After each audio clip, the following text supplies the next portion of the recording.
na natin at pag-usapan naman po natin itong update mga ka-GPnatics dito po sa missing Sabongeros.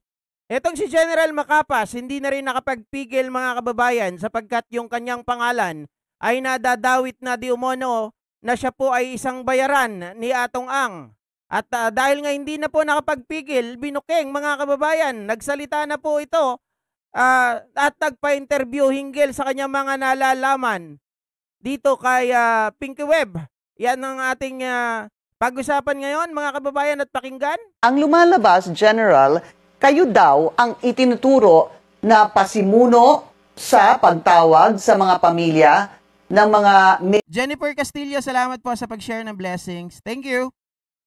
missing Sabongeros at ipipirma sila ng panibagong affidavit kung saan itinuturo na mastermind ay ito pong si Dondon Patidongan. Unang-una, hindi po ako nirelieve ni Chief PNP dahil sa kasong Sabongero. Kasi lumalabas sa media na pinaparelieve ako at kung ano-ano pang sinasabi sa akin. Sino po ang sinasabing mastermind dito sa kaso ng mga missing Sabongeros? Pareho ito silang negosyante, magkasama ito sila. Ngayon nag-aaway sila, gagamitin ang pulisya. Oh, mabigat yun mga kababayan ha, pareha silang negosyante. Ngayon nag-aaway sila, ginagamit ang pulisya.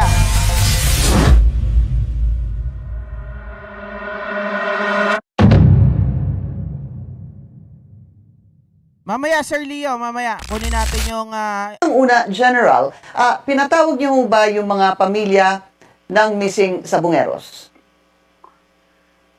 Ganito yun, ma'am. 2 beses lang kinausap ko yung mga pamilya ng biktima ng mga Sabongero. Nung una, nung pinangako ko sa kanila na yung missing na 2 tao na nakikita sa CCTV ay kukunin ko from the outside country. Pangalawa, yung tinawag ko sila lasandi lang just to clarify matters dahil ang sinabi sa akin ng mga investigador ay hindi isasama sa kaso yung Patidongan Brothers. Ayun, mga kababayan, may problema dun ha.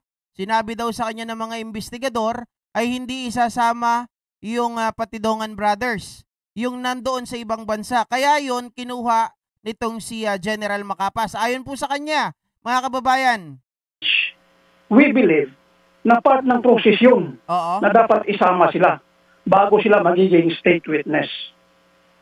So, wala akong kinausap na pamilya or sino man na papirmahin sila ng affidavit kung ano-ano man. Ang sa akin, sabi ko sa kanila, dapat hustisya para sa lahat, para sa kanila. Wala akong tinawag. In fact, isa lang ang sumipot noon. Yung lang yung kaso sa may Bulacan. Wala nang iba. Kasi mayroon silang, allegedly mayroon silang ibang prior appointments. Okay, so isa lang po yung sumipot at nakausap po ninyo na pamilya ng biktima. Alright, General, ganito po kasi, no? Ang nangyari po dito, and for context, noong pong SONA, yung amin pong reporter na si Joash Malimban, ay nakausap po yung ilang mga pamilya ng mga biktima. Nandun po sila sa labas ng SONA, I assume, no? They were outside. At ang sinabi po ay ito, and I will quote, para po clear. Ang sabi po ng isang kapatid ng nawawalang Sabongero, kung maaari, palitan yung mga pulis na nag-iimbestiga kasi iba po ang lumalabas eh. Ang pinapalabas nila ngayon, ang kakasuhan nila, yung witness namin. Hindi naman po tama yon. Kaya nga po lumabas yung witness namin, sinugal ang kanyang buhay para matulungan kami. Tapos ngayon, binabaliktad pa nila. Gusto nilang kasuhan yung witness namin. In other words, sir, it appears that the family, the brother of one of the missing Sabongeros, hindi po nagustuhan na isasama sa kaso si Dondon Patidongan. Ganun po lumalabas. Okay. Ma'am, it is up to the DOJ kasi ini-explain na yan sa kanila na part ng proseso yun. Bago sila magiging state witness sa kaso, dapat kasama sila doon sa akusado. I don't want to interfere with the DOJ, pero as to our understanding, ganun ang proseso ng batas natin. So, hindi ko alam kung anong nangyayari sa investigasyon. Isa lang ang masasabi ko dyan, ginawa namin lahat ang trabaho namin. Ginawa namin mabilis ang trabaho namin. Along the way, siguro mayroong hindi lang na ipaliwanag sa kanila ng gusto na prosecution yung I have had it with trying. Grabe naman to, patalastas na to. Sa court na i-discharge ito as suspects and gagawin silang state witness. Ganun ang proseso ng batas natin po. Palagay niyo ba, General, nagkulang siguro kayo sa pagpaliwanag sa kanila? At nagkaroon ng miscommunication? I think, ma'am, it's one of our investigators failed to explain to them kung ano ang proseso ng ganun. On my part, I want to make it clear, ma'am. Unang-una, hindi po ako nililid ni Chief PNP dahil sa kasong sa Bungiro. Okay. Ako po ay nilipat ni Chief dahil nakiusap ako. Hindi ko naman magamit ang ranggo. Hindi naman ako ma-promote dyan sa CIDT dahil wala na akong 1 year sa serbisyo. Kaya nilipat po ako mag-RD. Wala pong okay, mga kababayan. Di ba ito napag-usapan natin noong nakaraan? Hindi natin makuha kung ano ang dahilan kung bakit siya nagpalipat at kung bakit, mga kababayan, sabi niya hindi niya mapakinabangan yung pwesto niya. Na-research ko to at nakita ko rin, nagtanong-tanong tayo, mga kababayan, na kung saan po ay binabanggit dito ni General Macanas. Ito ay pagpapaliwanag lang, baka mamaya ma-misinterpret nyo na naman. Itong sinasabi niya, ang position daw po kasi ng CIDG chief, mga kababayan, ay 2-star. Okay? 2-star. Hindi niya mapapakinabangan yun kasi 1-star lang si General Macapas. Okay? 1-star lang siya, mga kababayan. So, hindi magagamit niya yung office. Kumbaga, parang siya doon ay temporary lang. Hindi po siya talaga, mga kababayan, permanent doon sa position niya na bilang CIDG chief, mga ka-GPNatics, kasi nga, pang 2-star yun, 1-star lang itong si General Macapas. Gets na po natin? Kinalaman ang sa Bungiro issue, ma'am. Pangalawa, masakit lang ang loob ko. Kasi lumalabas sa media na pinaparilib ako at kung ano-ano pang sinasabi sa akin sa article ni Ramon Tulfo. I want to make it clear. Sana nakinig siya dito sa atin. Kasuhan mo. Na kahit kailan, ma'am, hindi nila ako mabayaran kahit i-post na ko yung kaluluwa sa kanila. Nung pagpunta ko sa Krame, nagparilib ako galing BARM. Kinausap ko ni Chief. Ito ma'am ang totoo. Papunta sana ako ng 4A. 4A. Unfortunately, dahil may mga political backups, wala naman tayo doon. So, hindi pa ako natuloy ng 4A. So, temporarily nilagay niya ako sa CIDG kasi bakante dyan. Walang namumuno. Yun po ang katotohanan sa issue na ito. Kaya sabi ko sa kanya, Sir, hindi naman ako mapopromote dahil 2-star man ito. Hindi ko magamit yung opisina. Nakiusap ko kung pwede, sir, ilipat mo na lang ako. At kailan? Okay, so yun, maliwanag mga kababayan. Hindi siya pwedeng ma-promote doon. Kasi CIDG is for 2-star. 1-star lang siya, mga kababayan. Kaya ang mas gusto niya, Regional Director, RD. Ang gusto niya, para kung ma-promote siya, magto-2-star siya, mga kababayan. Yun ang paliwanag ni General Macanas pagdating po doon sa issue nang sabi niya hindi niya mapapakinabangan yung office. Kasi dati, naging natin yan, talakayan natin yan, di ba? Po kayo nalipat mula nang nag-assume po kayo ng June 19? Kanina lang, kahapon lang, ma'am. Effective Monday, 28 July. Okay, so you were relieved last Monday, July 20, yes, ma'am. July 28, noong SONA po ng pero Pangulo. Sunday pa po, ma'am, sinabihan na po ako na malipat ako. Ano pong sino nagsabi sa inyo? Si PNP Chief Torre? Yes, ma'am. Yes, ma'am. What exactly did he say to you, General? Did he say that, okay, lilipat na kita? May problema dito sa issue ng missing sa Bungeros? Or wala pong sinabi si Chief ng gano'n, ma'am. Basta sabi lang niya sa akin, ilipat niya ako.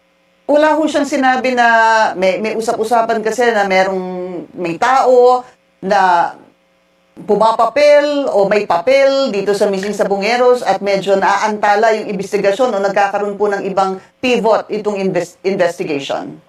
Wala pong sinasabi, ma'am, wala pong sinasabi regarding sa Sabongero, ma'am.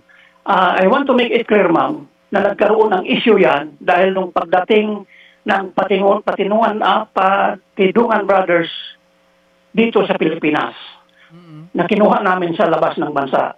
Kasi unang-una, yung sa pinag-i-interview si Dondon na sinasabi niyang mga tauhan niya sa social media, sinabi niya, mga tauhan niya, yung nag-withdraw ng pera sa ATM at saka yung nakita sa CCTV na kasama yung nakahandcuff. So we conducted research and we found out na mga kapatid niya yun. Never niyang sinabi yun sa social media. Sa media interviews niya. Kung matandaan natin... So may tinatago ba? Ibig mong sabihin gano'n na general? Kasi nga, hindi niya binabanggit sa social media ang kanyang tawag dito, yung kanyang binabanggit, yung kanyang pagpapaliwanag, yung kanyang pagtuturo doon sa mga taong yon ay tinuturing niya lang ng mga tao niya. Hindi niya sinabi na ito ay kanyang mga kapatid. So parang ang datingan sa boses mo kung paano mo ito ipaliwanag ay may tinatago itong si Julie Patidongan.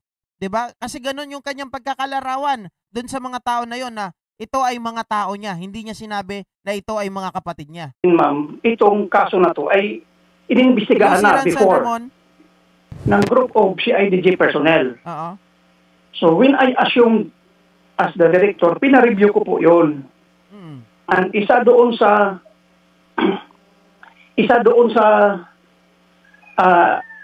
interview ni Colonel Silvio na nakikita namin, sinasabi niya na kung makuha lang niya itong dalawa na nakita natin sa CCTV, kung saan yung isa ay nagwi-withdraw sa pera ng ATM ng isa sa mga missing na Sabongero, at yung isa ay nakahandcuff, masosolve na niya ang kaso. So from that information, we followed it up. So you followed it up hanggang na sa interview ni Dondon na mga tauhan niya yun at walang kinalaman. So, pinurso namin yung investigation, ma'am. We found out na itong dalawang ito ay wala sa Pilipinas. So ibig sabihin, sinasabi daw ni Dondon na tauhan niya yung mga yon at walang kinalaman sa missing Sabongero. So therefore, mga kababayan, now I actually thinking of something na tama yung ating mga hinuha or hinala na Dondon and his brother, mga kababayan, gusto po nilang yung kanilang mga sarili i-distansya dito sa kaso ng missing Sabongeros. Kasi ang tinitingnan natin dito, sabi nyo pinatakas ni Atong Ang. Tama. Sabi ni Dondon, pinatakas ni Atong Ang. Etong magkapatid, mga kababayan, kung walang kinalaman itong mga kapatid mo sa missing Sabongeros, bakit patatakasin ni Atong Ang? 'Di ba? Ano kasi naisip natin diyan, kaya pinatakas kasi may nalalaman. Tapos sasabihin, hindi raw po o wala daw kinalaman doon sa missing Sabongeros. Medyo awkward, mga ka-GP Natics. Kaya masasabi natin, sabi ko nga, naniniwala ko kay Dondon, kaya lang, parehas ata kami ng sinabi ni Tapo nung minsan narinig ko sa kanya, mga ka-GP Natics, na meron tayong mga 20-30% mga kababayan na itinatago itong si Dondon na hindi po masabi-sabi sa atin. Kaya mahirap, mga kababayan, na ibigay mo yung buong tiwala, di ba? We were able to get their identities o kung anong ginagawa nila sa labas. Kaya pinapalo up namin kasi ito yung tingin namin will have the direct link doon sa mga missing na tao. Sa allegation, sasabi ni Dondon ay mga tauhan lang niya. Pero nung nakuha namin sila, yung isa ay si Jose Patidungan, na kapatid niya, at yung isang Ilakim Patidungan, na kung saan nung nakuha namin siya, ang hawak niyang passport ay Robert Bailon. So nung dinala namin sila sa Pilipinas, itong si Jose Patidungan, meron na po siyang warrant. unfortunately or fortunately enough, na yun palang warrant na yun ay may conviction na. So, wala kaming magawa kundi sundin yung order ng court. Yung Na-surrender siya, itong si Jose Patidongan. Na-surrender po siya dahil meron na po siyang hatol. Yes, ma'am. Mayroon Sa ibang kaso. Yes, ma'am. Okay. Opo. Pero ito pong si Jose, how is he related to Dondon, General? Kapatid po. Kapatid. Okay. Tapos yung pangalawa po na Patidongan din, pero pumasok ang parang identity ay, sabi niyo po, Robert Bailon? Yes, ma'am. Ay, brother po niya ito. So, from there, ang tingin namin sa investigasyon, sila yung makapagsalita talaga kung sino ang involved, maliban kay Dondon. Kasi sila, mayroon tayong direct link doon sa mga missing na tao. And what did they say, sir? General, what did Jose Patidongan say at ito pong alias Robert Bailon? Actually, ma'am, hindi ko na sila nakausap pagdating sa Pilipinas. Hindi ko na sila nakausap. Ang mga nakausap na lang nila ay investigador. Yun nga, ma'am, ang una nilang reklamo, ma'am, bakit filean sila ng kaso? Sabi ko sa mga pulis ko, ang instruction ni Chief ay filean sila ng kaso. Bakit tayo susuway doon? Utos ni Chief yun. Kailan nyo... Okay, so isang maliwanag lang dito mga ka-GPnatics nang nangyayaring ito ay misunderstanding na kung saan hindi napaliwanagan ng maayos yung mga biktima na dapat ang proseso ay ganito, kailangan kasuhan yung mga nasabing tao. 'Di ba? And then, from then, mga kababayan, doon na lang magde-decide ang korte kung bibigyan sila ng witness protection program. So, hindi po yun naintindihan. Or siguro may negligence din on the part of the investigator according to General Macanas na hindi masyadong naipaliwanag doon sa mga biktima. Kaya hindi po nila naintindihan nun.